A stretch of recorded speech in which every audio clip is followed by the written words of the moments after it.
इस वीडियो में मैं तुम्हें 4 से 5 ऐसी बल्किंग मिस्टेक्स के बारे में बताऊंगा जो कि मैंने की अपने बल्किंग फेज में और तुम ना करो। वीडियो शुरू करने से पहले मैं तुम्हें बता दूं कि मैं हवा में बातें नहीं कर रहा हूँ।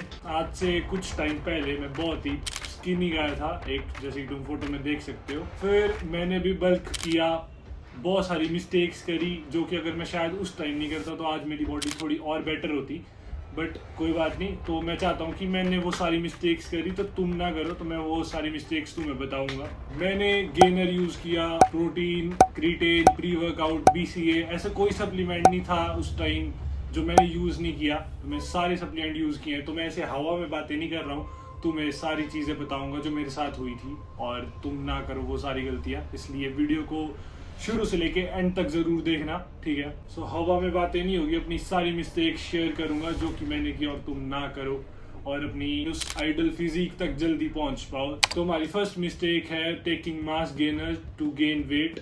ऐसा नहीं कि मैंने मास गेनर नहीं खाया, मैंने 10 किलो मास गेनर खाया मैंने कम से कम अपने उस टाइम पे जब मैं 40 कुछ समथिंग kg के था। मैंने मसल ब्लेज का 5 किलो की वो बाल्टी टाइप आती है ना, वो भी खाई है। डेमेटाइज का वो 5 किलो वाला वो भी खाया है। तो हमें उस टाइम पे मास गेनर नहीं खाना चाहिए क्योंकि मास गेनर में बहुत ज्यादा हाई कार्ब्स होते हैं, कार्बोहाइड्रेट बहुत ज्यादा होता है और प्रोटीन का अमाउंट बहुत कम होता है। उससे अच्छा है कि तुम मास गेनर शेक खुद घर पे बना सकते हो, जैसे कि मैं तुम्हें आई बटन पे लिंक दे दूंगा, तुम चेक कर सकते हो वो वीडियो है। और प्रोटीन भी अच्छा खासा मिल जाएगा तुम्हें उसमें। तो मास गेनर यूज करने से बेटर है तुम वो शेक बना के पी सकते हो, तुम्हारे पैसे भी बचेंगे और मास गेनर यूज तुम्हें नहीं करना चाहिए। और मास गेनर से ना कोई मसल गेन नहीं होता, उससे वेट गेन होता है। देखा होगा तुमने, गालों पे भी फैट आ जाता है, कोई मसल नहीं रहता, सिर्फ फैट आ जाता है। मैंने तो जब मास गेनर यूज किया था ना, मैं सच बताऊं तो मेरे पूरे बैक पे ऐसे पिंपल हो गए थे। पूरे बैक पे ऐसे गंदे गंदे निशान पड़ गए थे और वो निशान अभी तक भी थे मेरे बैक पे, अभी भी हल्के हल्के होंगे। तो मास गेनर तुम अपनी स्टार्टिंग डेज में यूज मत करो, उससे अच्छा है तुम प्रोटीन ले लो। पर स्टार्टिंग डेज में तुम्हें कोई सप्लीमेंट यूज करने की जरूरत नहीं है जब तक तुम डाइट से अपने आप को फुल पुश नहीं कर पाते हो, ठीक है। तब तक तुम कोई सप्लीमेंट यूज मत करो मेरे हिसाब से। बाकी अगर तुम्हें करना है तो तुम फिर कर ही सकते हो, कौन रोकेगा। उससे बढ़िया तुम वो जो शेक मैंने बताया ना, उसको 2 बार भी पी लोगे तो मास गेनर वाला काम करेगा तुम्हारी बॉडी में, जिससे तुम्हें 30+ ग्राम प्रोटीन मिल जाएगी। तुम्हें आई बटन पे लिंक है ऊपर, तुम चेक कर सकते हो, ठीक है, वो वीडियो मेरे चैनल पे। तो ऐसे मेरे हिसाब से तुम कोई सप्लीमेंट यूज मत करो जब तक तुम डाइट से पुश नहीं कर सकते अपने आप को। फुल पुश करो, उसके बाद तुम्हें लगता है कि स्टक हो रहा है तुम्हारा वेट या मसल नहीं बढ़ रहा है तो तुम और चीजें अप्लाई करो, फिर धीरे धीरे सप्लीमेंट पे शिफ्ट करो। और मेरी एक सीरीज है वर्स्ट टू बेस्ट सप्लीमेंट, वो भी तुम्हें आई बटन पे लिंक है, उस पर मिल जाएगी। वो तुम चेक कर सकते हो कि कौन सा सप्लीमेंट बेस्ट है, कौन सा वर्स्ट। ये वीडियो तुम्हें पसंद आती है मेरी और मेरे चैनल पे जितनी वीडियोस है वो, तो तुम चैनल को लाइक शेयर सब्सक्राइब कर दो और कमेंट करना जरूरी है। हर एक कमेंट से तुम्हारी मोटिवेशन मिलती है, तो कमेंट जरूर करो। वीडियो को एंड तक जरूर देखना ताकि तुमसे कोई वो मिस्टेक रह ना जाए और तुम वो करते रहो और तुम खाते रहो फिर भी तुम बल्क अच्छे से नहीं कर पा रहे या फिर डर्टी बल्क कर रहे हो। तो सेकंड मिस्टेक के बारे में बात करते हैं जो कि है नॉट ट्रैकिंग योर कैलोरीज। मैं तुम्हें ढंग से समझाता हूँ, बहुत कॉम्प्लिकेटेड सीन है कैलोरीज का। मेरे को स्टार्टिंग में घंटा समझ नहीं आता था कि क्या करना है क्या नहीं करना है, तो मैं तुम्हें बिल्कुल ईजी समझाता हूँ कि कैलोरीज में क्या सीन होता है, ठीक है। देखो, अगर तुम स्टार्टिंग में हो कि 1 महीना 2 महीना जिम जा रहे हो, 3 महीने, तो तुम्हें नहीं पता होगा कि क्या कैलोरीज, कितनी कैलोरीज लेनी है, कितनी बर्न करनी है, कुछ पता नहीं होगा ना। तुम्हें कैलकुलेट तब करने की जरूरत है। भाई मेरे को 5-6 साल हो गए थे वर्कआउट करते हुए, मैं बहुत 40 कुछ kg था, फिर मैं 80 kg पे मैंने बल्क किया। उसके बाद मैंने कट नहीं किया, वो कोरोना के टाइम पे कट हो गया, 20 किलो मेरा फिर से कम हो गया। फिर मैंने धीरे धीरे फिर से किया, मैं 74-73 के आसपास हूँ। उस टाइम से अब तक मैंने कभी भी अपनी कैलोरीज ट्रैक नहीं की थी, ठीक है। तुम बिना कैलोरीज ट्रैक करे भी, कैलोरीज ट्रैक उसको करनी चाहिए जो कि जिसको कोई गोल हो कि इतना बॉडी फैट परसेंट करना है तुम्हें या फिर किसी स्टेज पे जाना है, उस बंदे को जरूरत है कैलोरीज ट्रैक करने की। ऐसे नॉर्मल तुम हो तो तुम्हें नहीं जरूरत, पर अगर तुम्हें फिर भी लगता है, और स्टार्टिंग में तुम क्या ही कैलोरीज ट्रैक कर लोगे, तुम 2 महीने हो गए 3 महीने हो, इतना नॉलेज नहीं होता भाई। उस टाइम मेरे को पता नहीं था क्या कैलोरीज इन क्या कैलोरीज आउट होता है, कुछ पता नहीं था मेरे को उस टाइम पे। तो मेरे को नहीं लगता किसी को स्टार्टिंग डेज में पता होगा कैलोरीज इन कैलोरीज आउट के बारे में, कितनी बर्न करनी है, कितनी खानी चाहिए। ठीक लेवल पे आ चुके हो तो तुम्हें पता होगा कि कैलोरीज क्या करनी है, तब तो तुम चलो कैलकुलेट कर भी लो। पर स्टार्टिंग में तुम्हें नहीं पता होगा, तुम्हें जरूरत भी नहीं है करने की।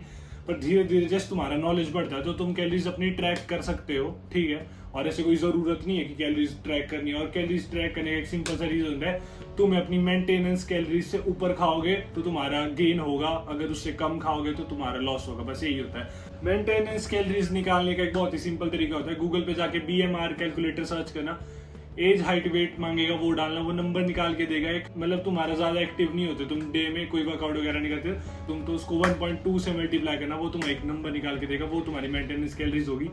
अगर तुम ठीक एक्टिव हो दिन में और वर्कआउट वगैरह भी करते हो तो उसको 1.5 या 1.7 से मल्टीप्लाई करना, तो वो तुम्हारी मेंटेनेंस कैलोरीज होगी। उससे तुम ऊपर खाओगे तो तुम गेन करोगे और नीचे खाओगे, सिंपल तरीका होता है। बस वो डिपेंड करता है तुम खा क्या रहे हो, वो सारी चीजें। अगर तुम बेकार खाओगे तो फैट गेन होगा तुम्हारा, ऐसा सीन होता है, ठीक है। कॉम्प्लिकेटेड लगता है बट इतना है नहीं जितना लगता है, समझ जाओगे तुम धीरे धीरे। मैं भी थोड़ा टाइम पहले समझा, पर जब तक मैंने बल्किंग की थी, जो सब कुछ किया था स्टार्टिंग में, तब मेरे को कुछ पता नहीं था क्या कैलोरीज का सीन होता है। और थर्ड मिस्टेक के बाद बात करते हैं हमारी, not eating calories dense food. भाई मेरे को पता ही नहीं था, सच बताओ तो मेरे को नहीं पता था कि कैलोरीज डेंस फूड क्या होता है, जिससे हमारे कम अमाउंट में हमको ज्यादा कैलोरीज मिल जाती है, उसको हम कैलोरीज डेंस फूड बोलते हैं। और उसमें हमारे olive oil, paneer, almond, peanut butter, ये सारी चीजें आती है। तो ये खाना भी जरूरी है और तुम इनको कंज्यूम किया करो, जिससे हमें ज्यादा कैलोरीज मिल जाती है कम अमाउंट में। तो हम इसको ज्यादा भी खा सकते हैं, हमारी जैसे एपेटाइट होती है कई लोगों की,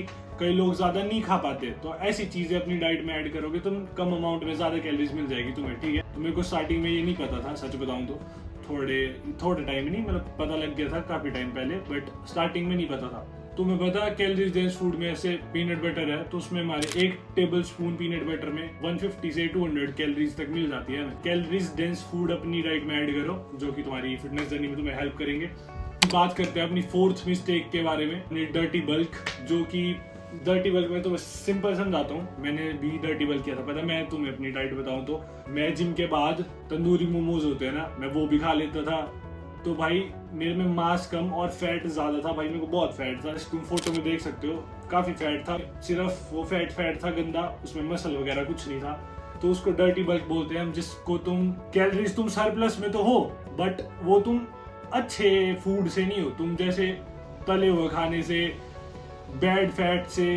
फैट्स भी तुम्हें खाने चाहिए बट गुड फैट्स खाने चाहिए। गुड फैट्स जो होते हैं उसमें बहुत ही कम गुड फैट्स खा के तुम्हें ज्यादा कैलोरीज मिल जाती है, तो वो भी तुम्हें कंज्यूम करने चाहिए। और पर डर्टी बल्क तुम समझ गए ना, तुम पिज्जा खा रहे हो, बर्गर खा रहे हो, वो सारी चीजें डर्टी बल्क में आती है। वेट तो तुम कैलोरीज तो तुम सरप्लस में होंगे, अपने वेट से तुम ज्यादा मेंटेनेंस कैलोरीज से ज्यादा खा रहे होंगे, अपनी पर दिन में बर्न करने से ज्यादा कैलोरीज खा रहे होंगे तुम, बट वो डर्टी बल्क होगा तुम्हारा, बट उसमें फैट ज्यादा आएगा तुम्हें और कुछ नहीं होगा, उसमें कोई मसल वगैरह कुछ नहीं होगा। और जो अच्छा बल्क होता है उसमें तुम कैलोरी सरप्लस में ही होंगे, बट वो तुम्हें अच्छे चीजों से, जैसे प्रोटीन तुम्हारी हाई चल रही होगी, कोई गलत फैट नहीं आ रहा होगा, पिज्जा बर्गर सब बंद, सब कुछ अच्छी चीजों से तुम fat, good fats, good protein, ये सारी चीजें तुम अच्छी चीजों से कंज्यूम कर रहे होंगे, तो उसको हम अच्छा वाला बल्क बोलते हैं, जिसमें तुम्हारा मसल्स भी होगा, ना कि सिर्फ फैट। तो ये होता है। तो बात करते हैं अपनी लास्ट और फिफ्थ मिस्टेक के बारे में, जो कि है वर्कआउट स्प्लिट। देखो स्टार्टिंग में तुम्हें मैं सजेस्ट करूंगा, अगर तुम बिगिनर हो, अगर तुम ठीक है प्रो लेवल पे मतलब इंटरमीडिएट हो, तुम्हें 1 साल हो गया जाते हुए, तो तुम पुश पुल लेग कर सकते हो, दिखती सी बात है, ठीक है। 1 साल 6 महीने हो गए, थोड़ा बहुत नॉलेज हो जाता है, तो तुम पुश पुल लेग कर सकते हो और तुम्हें कैलोरीज के बारे में भी थोड़ा बहुत पता लग ही गया होगा, ठीक है। पर अगर तुम स्टार्टिंग डेज में हो तो तुम्हें पुश पुल लेग्स नहीं करना है, तुम मिक्स एक्सरसाइज कर सकते हो, फुल बॉडी वर्कआउट कर सकते हो, जिसको हम बोलते हैं मिक्स एक्सरसाइज या फुल बॉडी वर्कआउट, जिसमें तुम्हारी हर मसल की एक एक्सरसाइज होगी, बाइसेप की एक, ट्राइसेप की एक, लेग्स की एक और चेस्ट की एक। ये सारी तुम्हें एक दिन में एक एक्सरसाइज करनी है हर मसल की, तो 6-7 एक्सरसाइज होगी। बस तुम्हें अपने रेप्स पे फोकस करना है, उसमें तुम्हारे रेप्स ज्यादा होंगे, क्योंकि तुम्हें फॉर्म समझनी है उस चीज की, तो इसीलिए तुम्हारे रेप्स ज्यादा होंगे हर एक एक्सरसाइज में, तो वो तुम कर सकते हो। और पुश पुल लेग करने की तुम्हें जरूरत नहीं है, तुम मिक्स एक्सरसाइज करो, फिर धीरे धीरे पुश पुल लेग पे शिफ्ट होना। अगर तुम थोड़े समझ गए हो जिम के बारे में, 3 महीने 4 महीने तुम्हें हो गए, तो तुम पुश पुल लेग भी कर सकते हो। और पुश पुल लेग्स करने वालों के लिए एक और गुड न्यूज़ कि मैंने पुश पुल लेग सीरीज अपनी बनाई है, वो भी तुम्हें आई बटन पे या वीडियो के एंड में पूरी प्लेलिस्ट दिखा दूंगा मैं, तो तुम्हें उससे भी हेल्प मिल जाएगी अपनी वर्कआउट जर्नी में। तो आई होप तुम्हें मेरी वीडियो पसंद आई होगी। या फिर मेरी वीडियो से थोड़ी तुम्हें हेल्प मिली होगी। तो that's it for today's video. तो जल्दी मिलते हैं किसी नई वीडियो के साथ। बाकी ये मिस्टेक्स मैंने तुम बताई, तुम्हें अप्लाई करनी है नहीं करनी है वो तुम्हारी मर्जी है, मेरा काम था सिर्फ बताना, मैंने बता दिया। मिलते हैं जल्दी नई वीडियो के साथ, तब तक के लिए बाय बाय और कमेंट जरूर करना।